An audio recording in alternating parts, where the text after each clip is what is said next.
Steroid is anti inflammatory, right? Steroid anti inflammatory है, वो inflammation को कम करेगा। जो स्टेज 1 है पेनफुल स्टेज, पेनफुल स्टेज में पेन है क्यों? क्योंकि इन्फ्लेमेशन है। अगर आपने इस स्टेज पे उसको स्टेरॉइड दे दिया, इन्फ्लेमेशन कम हो जाएगी, तो जो बाकी का साइकिल है वो कट हो जाता है। अर्ली स्टिफनेस वाले स्टेज में भी अभी भी इन्फ्लेमेशन चल रही है, तो इसमें भी स्टेरॉइड है। वंस इट क्रॉसेस दैट, जहाँ पे स्टिफनेस सेट इन हो गई है, जहाँ पे ऑलरेडी टिश्यूज टाइट हो गए हैं, inflammation is already dying out at that stage, वहाँ पे स्टेरॉइड का बहुत ज्यादा रोल नहीं है। वहाँ पे है रिहैब का फेज, जहाँ पे आप धीरे धीरे आप कैप्सूल को स्ट्रेच करो, पेन कंट्रोल दो and let the capsule regain it's priority. इसीलिए स्टेरॉइड का रोल अर्ली स्टेज पे ज्यादा है। फ्रोजन शोल्डर में फ्रैंकली पीआरपी का बहुत ज्यादा रोल नहीं है। मेरी अंडरस्टैंडिंग में पीआरपी का रोल शोल्डर में केवल टेंडनोपैथीज में है, ठीक है? रोटेटर कफ टियर के फेजेस होते हैं। First phase of rotator cuff tear is the tendinitis phase, जहाँ पे वो टिश्यू इन्फ्लेम हो रहा है। उस स्टेज में हम पीआरपी दे सकते हैं। उस स्टेज में स्टेरॉइड नहीं देना चाहिए, क्योंकि वो टेंडनाइटिस को और वीक करेगा, टेंडन को और वीक करेगा, तो जो अभी तक इंटैक्ट था वो कल को फट जाएगा। But PRP will help the inflammation go down, will help the tendon regain it's Vitality and help it recover. तो उस फेज में हम पीआरपी दे सकते हैं। टेंडनाइटिस, टेंडनोपैथी वाले फेज में।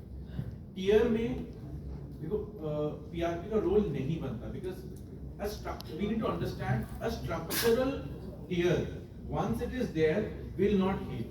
ये बहुत पेशेंट्स पूछते हैं कि सर ये क्या दवाई से, फिजियोथेरेपी की से मेरा जो फट गया है वो रिपेयर हो सकता है? तो मैं इनको एक एग्जांपल देता हूँ टायर का। आपके टायर में पंक्चर हो गया है, आपके पास दो ऑप्शन है, या तो आप उस पर हवा भरवाओ, 10-15 किलोमीटर चलो, फिर हवा भरवाओ, फिर 10-15 किलोमीटर चलो, फिर हवा भरवाओ। That is what physiotherapy will do to a torn tendon. वो आपको थोड़े दूर चलने के लिए ठीक कर देगा, बट क्या वो टायर का पंक्चर ठीक कर देगा?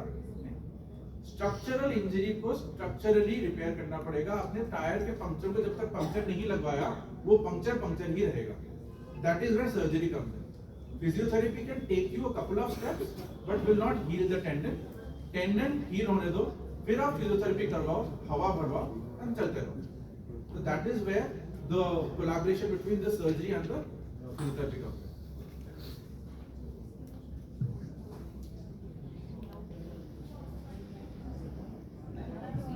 नहीं, सीटी तो नहीं, yes, but अल्ट्रासाउंड का प्रॉब्लम है कि मस्कुलोस्केलेटल अल्ट्रासाउंड बहुत लोग करते नहीं हैं। इट इज वेरी इंपॉर्टेंट कि जो अल्ट्रासाउंड हो रहा है, स्पेशली शोल्डर का अल्ट्रासाउंड हो रहा है, ट्रेन पर्सन जो शोल्डर अल्ट्रासाउंड में ट्रेन है वो करे, ठीक है? नहीं तो कई बार या तो यूजलेस सी रिपोर्ट आती है जिसमें कोई कमेंट नहीं है, कोई मेंशन नहीं है कि टेंडन कैसा दिख रहा है, बाइसेप कैसा दिख रहा है, या फिर एक अजीब सी रिपोर्ट आती है। तो वेरी इंपॉर्टेंट कि आप ultrasound is a very good modality. Actually अगर मैं देखूं बाहर के देशों में तो सर्जन खुद ही अल्ट्रासाउंड कर रहा होता है। यहाँ पे because of various legal issues हम एज ऑर्थोपेडिक सर्जन अल्ट्रासाउंड खुद से नहीं कर रहे होते, बट अगर करवाना है तो किसी ऐसे पर्सन से करवाना चाहिए जो शोल्डर अल्ट्रासाउंड में ट्रेन है। सर एक्चुअली अल्ट्रासाउंड का जो MSK ultrasound, because I have done my masters from U, तो वहाँ पे क्या है, like we have been trained, like MSK ultrasound जो है आप कर सकते हैं, but India because of the legal issue like only the radiologist can do. वही reason. And the other part is like most of the center, what I have observed in old Mumbai, most of them they are not trained in MSK ultrasound. Training तो बहुत बड़ा issue है। देखो They are doing the ultrasound and they give the vague result. उनके पास क्या soft tissue की इतनी ज़्यादा क्लियरिटी आती नहीं है because of the hard tissue already present over there. So they give the result as compared to like round figure में दे देते हैं. हाँ। Like what I have seen, and that makes too much difficulty in diagnosis. तो ये बहुत important है कि आपकी ट्रेनिंग हो प्रॉपर। ये है ऐसा नहीं कि गुड़गांव में, एनसीआर में मस्कुलोस्केलेटल अल्ट्रासाउंड में ट्रेन लोग नहीं हैं, बट वो लिमिटेड नंबर्स में हैं। तो वो थोड़ा इंपॉर्टेंट है कि हम ध्यान दें कि अगर हम करवा रहे हैं अपने पेशेंट का अल्ट्रासाउंड तो ऐसे बंदे से कराएं जो ट्रेन है। Because what I have seen is like MSK ultrasound हो तो it is more better than the like MRI. especially क्योंकि वो आपको एक larger joint के लिए। रियल टाइम इमेज भी देता है। Yeah. अगर प्रॉपर्ली किया जाए वो एक रियल टाइम आपको फंक्शनल इमेजिंग देता है। MRI is a static imaging. Because I was doing one course that is ultrasonic guided driving from Germany. So in that we were taking we need to attach the probe first before going for the dry needling, and then we need to see the structure which tissues tight and all these things, the knot, and then we need to insert the needle over that structure. Yes. So that is completely different what I have seen in India. India में the biggest challenge is the legal issue. Yeah, legal issue. तो इसी topic आगे अब चलते हैं। हम rotator cuff repair की बात कर रहे थे। मैंने बताया कि अगर हमने मल्टीपल स्टेरॉइड इंजेक्शन दे दिए हैं, 1.5-2 साल पुराना टीयर हो गया है, तो उसमें टिश्यू बहुत रिट्रैक्ट हो जाता है। इसमें रिपेयर करने के बाद भी टिश्यू की थिनिंग इतनी हो जाती है कि उसकी पोटेंशियल ऑफ हीलिंग कम होती है, उसकी रिस्क ऑफ रिटेयर बहुत ज्यादा रहता है। तो ऐसे केसेस में this is on advancement that we can use. हम उसको ऑगमेंट कर देते हैं कोलेजन पैच के साथ।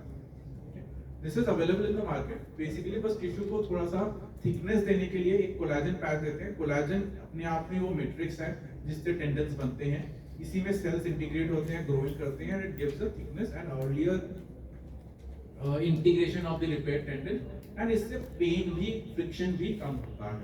So this is one of the advances that has been used, and this is to be used जब आपको लगे कि टेंडन बहुत पुअर है, रिपीट स्टेरॉइड से बहुत थिन्ड आउट हो गया है, या फिर आपको लग रहा है कि हीलिंग पोटेंशियल उतनी अच्छी नहीं है, वो ऐसे केसेस में कर सकते हैं।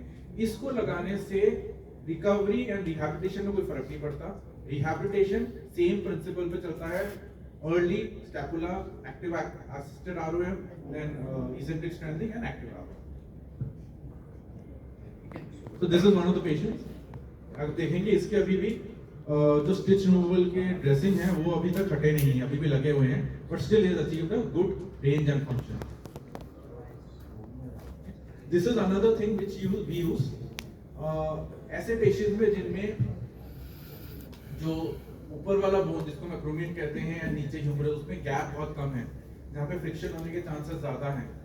ऐसे केसेस में, या फिर ऐसे केसेस में जो टेंडन अभी रिपेयर हो नहीं पा रहा because it is been so badly torn, इतना पुराना हो गया है, एंड पेशेंट अभी रिप्लेसमेंट सर्जरी के लिए मन से तैयार नहीं है, ऐसे केसेस में हम ये बलून डालते हैं।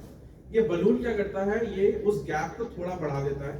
गैप बढ़ता है तो आपका ह्यूमरस थोड़ा सा नीचे आ जाता है। इससे फायदा क्या होता है, आपके डेल्टॉइड को लीवर आर्म मिल जाता है। तो ऐसे केसेस में थोड़ा सा डिस्टेंस बढ़ाने से डेल्टॉइड की लेंथ बढ़ जाती है, डेल्टॉइड का लीवर आर्म बेटर हो जाता है, एंड पेशेंट थोड़ा सा फंक्शनल आरओएम अचीव कर लेता है। This is only a stop gap time buying solution, जब तक पेशेंट को हम जो डेफिनेटिव सर्जरी है ऐसे केसेस में जिसमें मसल रिपेयर पॉसिबल नहीं है, उसके लिए रेडी ना हो। इस दौरान ऑब्वियसली टेंडन डेल्टॉइड की स्ट्रेंथनिंग एंड बैलेंसिंग चलती रहती है, फिजियो चलता रहता है, so that the deltoid remains functional, strengthen, toned up, ताकि कल को जब ये पेशेंट फाइनली रिवर्स शोल्डर के लिए रेडी हो तब उसकी रिकवरी एंड फंक्शनल आउटकम अच्छा है।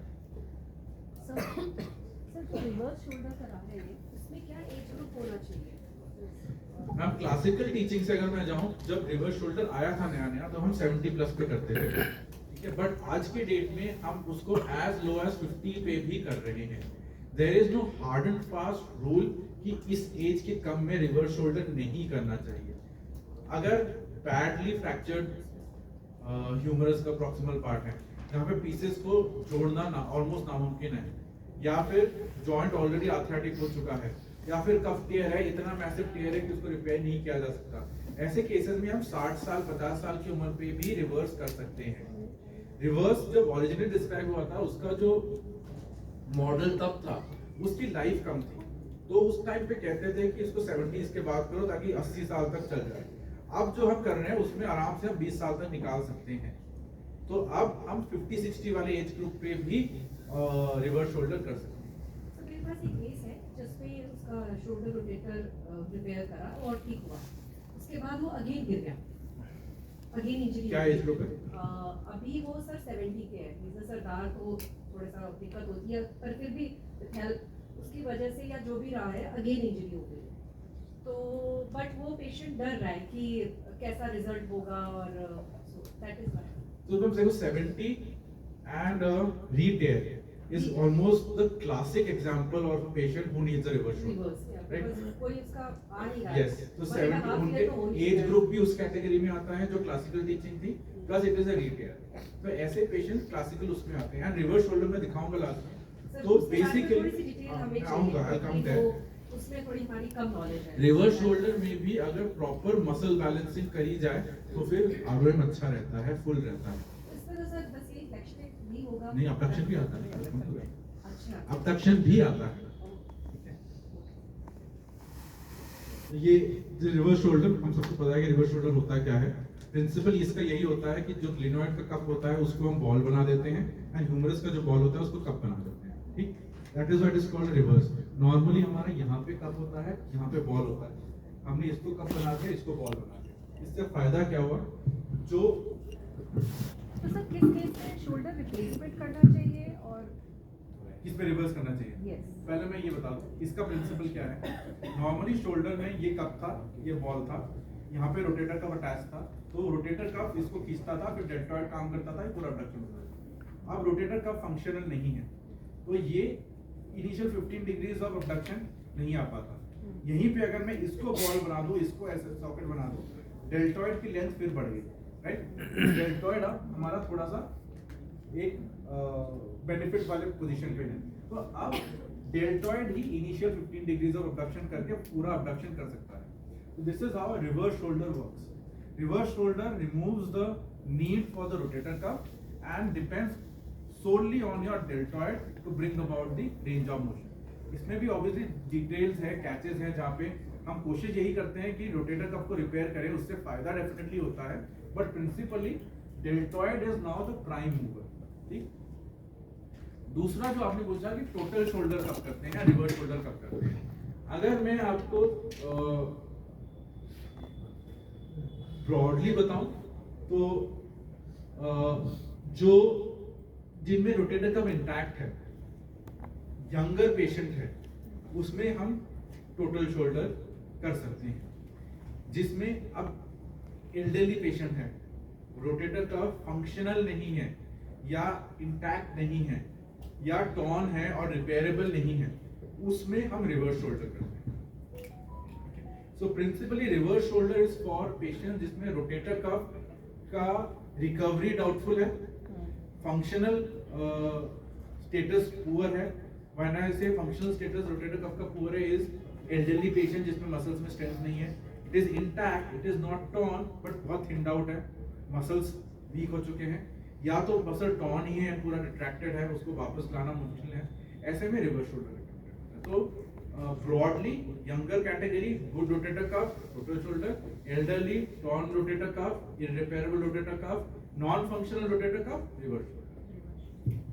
जैसे जो 70 प्लस है ऑस्टियोपोरोसिस है तो उससे ज़्यादा इम्पैक्ट है? Yes, theoretically, but osteoporosis has to be managed. Osteoporosis को हम neglect नहीं कर सकते हैं। हम कोई भी सर्जरी कर रहे हैं, हम रोटेटर कफ रिपेयर कर रहे हैं, हम रिवर्स शोल्डर कर रहे हैं, हम टीकेआर कर रहे हैं, कहीं पे भी हम ऑस्टियोपोरोसिस को नेग्लेक्ट नहीं कर सकते। तो bone has to have that strength and to hold the allow the implant to integrate within itself। अगर वो हम प्रॉपर इंटीग्रेशन अलाउ करेंगे तो obviously it will give you a good function. आपने रिवर्स शोल्डर का एक वो मांगा था, उसको एक बार